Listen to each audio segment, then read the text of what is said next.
In a truly shocking decision by the medical board that's just come in, Dr. Jareth Koch has now been forced to stop practicing as a doctor, all because he's expressed views that goes against the incredibly woke leftist agenda that just rules the medical profession at the moment. So, he spoke up against vaccines, he spoke up against gender ideology, and he spoke up against abortion.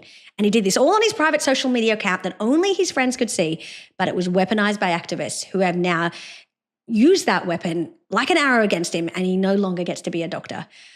He was a great doctor. And so this is just a tragedy, not just for him and his patients, but the whole country that, this can happen. And we need to talk about it. And that's today on The Dr. Joe Show. Before we get into the episode today, could I please ask that you subscribe to the channel if you're new here, and welcome if you're new, and welcome back to all the people that support the show. I'm very grateful for you. So Dr. Jareth Koch, 2 complaints were made against him by anonymous complainants to AHPRA, which is the regulatory authority for doctors. Now, note this, 2 anonymous complaints. These weren't his patients. This wasn't anyone that he's treated or cared for. These were activists. These were activists who cannot stand anyone that dares critique the left-wing establishment. He'd made some posts between December 2017 and May 2019. They commenced an investigation into him in 2019 and they suspended his medical license. So he hasn't actually been able to practice at that time since then.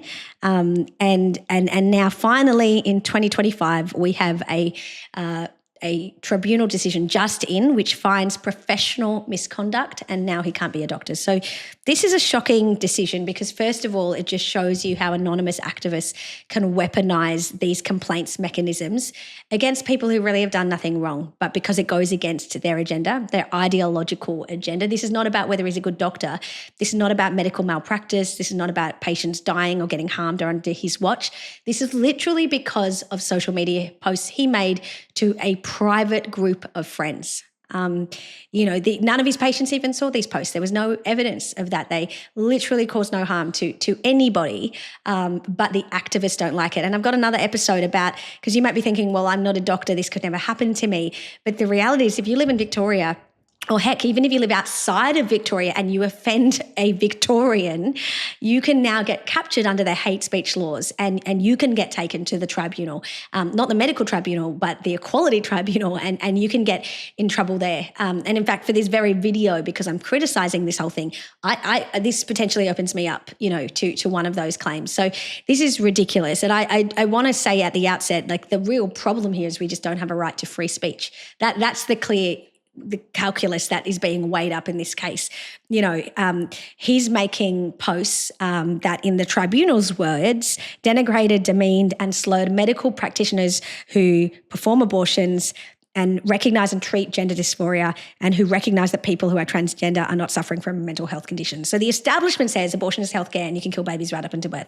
The establishment says that puberty blockers and gender transition is something that is the right treatment for a child that is struggling with their gender identity, a girl that thinks they're a boy or a boy who wants to be a girl. They're saying, the establishment says, well, we should allow them to change their gender. Well, not that you can ever change your biological gender, but we should make them appear and look and seem to be a different gender, and that's good. And that the medical establishment says that, transgenderism is not caused by a mental health condition. It's a very real thing that people are facing, and we just need to affirm that. Now, Dr. Jareth has dead criticised that establishment view, and because of that, he's now not able to be a doctor. So when the tribunal weighed this up, they basically weighed up the fact that he had anti-establishment views that he'd expressed privately, and the right that he might have had to free speech or the implied freedom of political communication.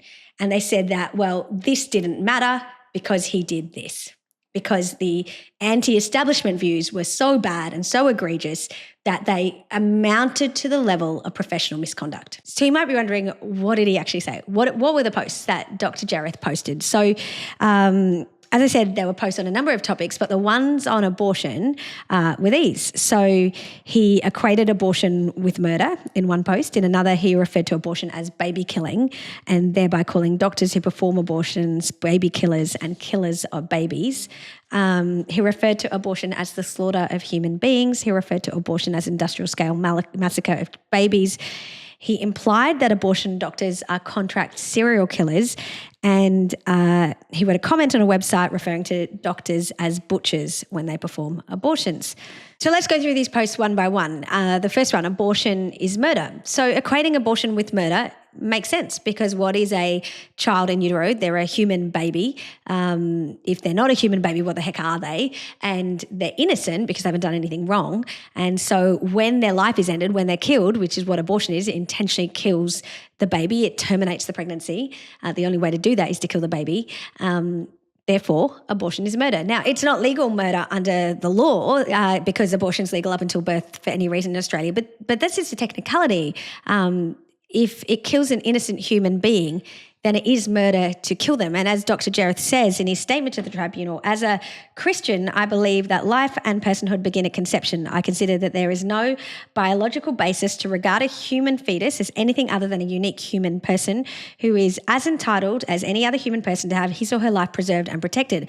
I believe that aborting a baby is unjustly destroying the life of a vulnerable human and can accurately be described as an act of killing. I see no difference between the abortion of a fetus and the intentional homicide of any other human being apart from the size of the victim.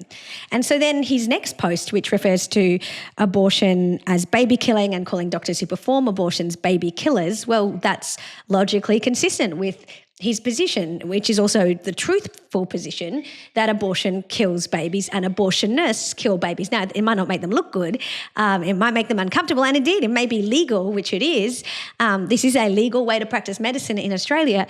But if you are an abortionist, you are a baby killer. Hence why I have my Baby Killers Club post series to speak of the politicians and the public advocates who believe abortion should be legal up until birth and who aggressively pursue it. But also, if you are an abortionist, whatever gestation you're doing it in, whether it's in the first trimester and you're prescribing medical abortion pills that starve a baby to death and remove their nutrient and oxygen supply, or you're in the second trimester and you're breaking their limbs apart, or you're in the third trimester and you're injecting that baby's heart with poison, either way, in each of those methods, you're intentionally killing that baby. So his post calling an abortionist a baby killer is correct. He refers to abortion as the slaughter of human beings. Well, it's not the slaughter of anything else. Like I don't know how else you describe abortion other than to say you are slaughtering human beings. It's factually true. Referring to abortion as industrial scale massacre of babies, well, every year in Australia it's 88,000. It's significant. It's the biggest cause of death by a long shot in Australia. The implication that abortion doctors are contract serial killers, well, they are doing a whole lot of killing under contract because that is what they do for their jobs. So again, this makes sense to me. And the comment referring to doctors as butchers, well, someone that uses metal forceps to pull the arms and legs off a baby is a butcher, like that's butchering that baby. Dr. Jareth says in his response to the tribunal, surgical abortions involve the physical destruction and dismemberment of a living fetus. Accordingly, I believe that it is appropriate and truthful for medical practitioners when describing abortion to shed light on its inherently violent and life-ending character using language that is appropriate in the circumstances. Knowing the scale on which abortion happens, for example, more than 500,000 every year in the United States, I consider this a grievous atrocity being committed by our society and believe it is right to use strong language to call people's attention to it. It is strong language, but it's also accurate language. And the tribunal's issue is that it's not respectful. Let me read what they said in deregistering him as a doctor. Dr. Jareth's posts fail to behave professionally, courteously and respectfully to other medical practitioners. So we're literally at this insane point where we've got abortion up to birth, which is monstrously evil. But then when you actually just describe what is happening, as Dr. Jareth does, and you just in plain language explain what's happening and describe it, they go after you and persecute you. And so how do you ever even stop this evil? How do you ever end it if you're not even allowed to describe it? because that's how Orwellian we've become. And it's not just in the medical profession through these codes of conduct, as I've just talked about. It's through actually hate speech laws now in Victoria, which prevent ordinary people like you and me even speaking about these matters, because then we will be hauled before the tribunal too. So, I actually think Dr. Jareth is a total hero for having the courage to do this. He probably didn't know how courageous he was being, because these were private social media posts that he was making to his small group of friends. He did not know that activists would then find them, weaponize them, and use them to just remove his livelihood, his profession, his income, his reputation, all of it just stripped away because he dared to challenge their evil agenda. And he described it as it is. He probably didn't know that could happen, but when it did happen, he did stand by what he said, and he had the courage to speak to it. One of the posts, he said, "What's wrong with capital punishment for serial contract killers anyway?"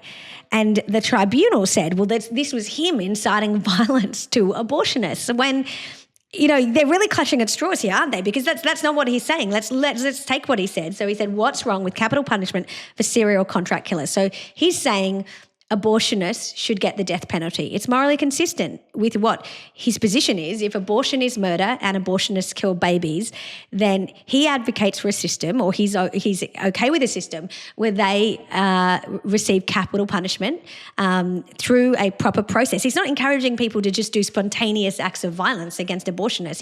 He hasn't called for violence or incited hatred, but the witch hunt of the activists mean that they'll clutch at anything to use as a weapon against people like him, because they know that they cannot keep abortion legal up to birth if people find out what's going on. When it boils down to it, this judgment is literally the tribunal saying this guy can no longer be a doctor because he talked about uncomfortable things. Maybe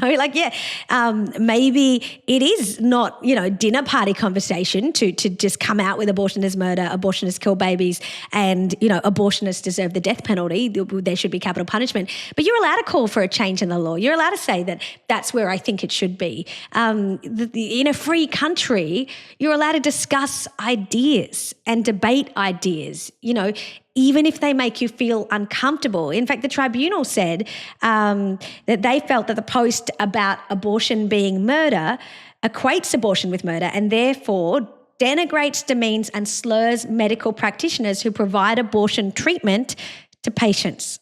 So the tribunal has a view that abortion is healthcare, that it's a treatment. Dr. Jareth doesn't. And so for him to express his view, which is an accurate view of abortion from his perspective, and indeed from my perspective, and I think a lot of people's perspectives, they've said that just for him to describe what abortion is as murder is denigrating, demeaning, and slurs other doctors. And that's enough to make him not a doctor. I mean, it feels like we are now in an authoritarian state when you read language like that in a judgment. When criticising someone is enough for you to lose your job. So in another part of this judgment, it says the board's position is that referring to abortions as baby killings is to denigrate, demean, and slur medical practitioners who provide abortion treatment to patients. So this is Victoria. I would love to meet this board and to say to them, look at this data point. This is 2011. There's a 37-week-old healthy baby who's just about to be born. 25% of babies are born at 37 weeks. This is full term. There's a healthy baby with a physically healthy mum. So there's something going on in that mum's life mentally. She's got some called a psychosocial situation, but there's nothing physically wrong with her that necessitates killing this baby. There's nothing wrong with this baby either. And yet an abortionist in Victoria, in fact, a team of abortionists have put this woman under anaesthetic, found the left ventricle of the baby's heart, injected a needle full of poison into that baby's heart, inducing a painful cardiac arrest, causing searing agony, like a heart attack in this baby. And then these same so-called doctors have given the mother labour-inducing drugs, and she's delivered that baby dead. Now, I would like to know from the tribunal's perspective, how is that not killing a baby? Like the only purpose of that procedure is to inject that baby's heart with poison and to kill that baby. That is the only thing that procedure does. It's called feticide, which literally means to induce death in a fetus. And by the way, the left loves to jump on their little soapbox and say, trust doctors, trust the experts. But the minute you have a doctor like Dr. Jareth who says something that they don't agree with, who criticises the pro-abortion establishment position, all of a sudden we can't trust them. They just cannot be a doctor anymore because that's the dystopian state that we now live in. So all of this to say, you might be seeing Dr. Jareth's situation and you might be thinking, well, this means we just shouldn't speak. But I want to say to you, the opposite is actually true because this never ends unless we speak.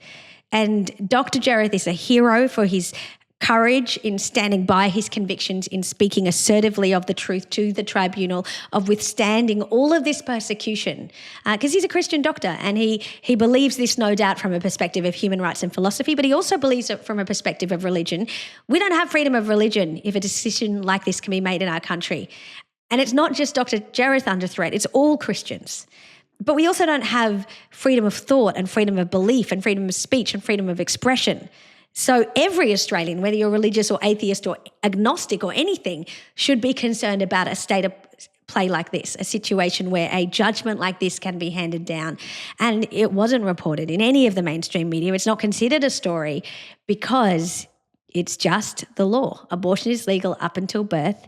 The entire establishment is wedded to the fact that they want to cover up it's killing a baby. So if you or I or Dr. Jareth describes it for what it is, then, it's radio silence. And if we face consequences for what we've called it, for describing what it is, it's radio silence even more. They just cannot allow anyone to know what's really going on. So all of this to say, this is a distressing situation.